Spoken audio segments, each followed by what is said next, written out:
കഴിഞ്ഞ ദിവസം മലപ്പുറം പാസ്പോർട്ട് ഓഫീസിൽ CBI കൊച്ചി യൂണിറ്റ് നടത്തിയ റെയ്ഡിൽ നിരവധി രേഖകൾ പിടിച്ചെടുത്തിരുന്നു. തുടർന്ന് നടത്തിയ പരിശോധനയിലാണ് ഓഫീസ് കേന്ദ്രീകരിച്ച് നിരവധി ക്രമക്കേടുകൾ നടന്നതായി വ്യക്തമായിട്ടുള്ളത്. കരിപ്പൂർ വിമാനത്താവളം വഴി വലിയ തോതിൽ മനുഷ്യക്കടത്ത് നടന്നതായാണ് CBIയുടെ നിഗമനം. ട്രാവൽ ഏജൻസികൾ വഴി നടന്ന മനുഷ്യക്കടത്തിന് ഏതെങ്കിലും തരത്തിലുള്ള തീവ്രവാദ ബന്ധമുണ്ടോ എന്നതും CBI അന്വേഷിക്കും. മേഖലാ പാസ്പോർട്ട് ഓഫീസറായി അബ്ദുൾ റഷീദിനെ നിയമിച്ചത് ചട്ടവിരുദ്ധമായാണോ എന്നതും CBI പരിശോധിക്കുന്നുണ്ട്. DYSP റാങ്കിലുള്ള അബ്ദുൾ റഷീദിനെ പാസ്പോർട്ട് ഓഫീസറായി നിയമിച്ചത് നേരത്തെ വിവാദമായിരുന്നു. അബ്ദുൾ റഷീദിന്റെ വീട്ടിൽ CBI നടത്തിയ റെയ്ഡിൽ 1,35,000 രൂപ പിടിച്ചെടുത്തിരുന്നു. ട്രാവൽ ഏജൻസികൾ നൽകിയ പണമാണ് ഇതെന്നാണ് CBIയുടെ നിഗമനം. കേസ് സംബന്ധിച്ച പ്രഥമവിവര റിപ്പോർട്ട് CBI എറണാകുളം CBI കോടതിയിൽ സമർപ്പിച്ചിട്ടുണ്ട്. മന്ത്രി കുഞ്ഞാലിക്കുട്ടിയുടെയും ചീഫ് വിപ്പായിരിക്കെ KPA മജീദിന്റെയും ഗൺമാനായിരുന്നു അബ്ദുൾ റഷീദ്.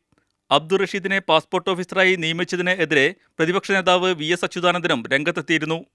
മീഡിയ 1 കൊച്ചി.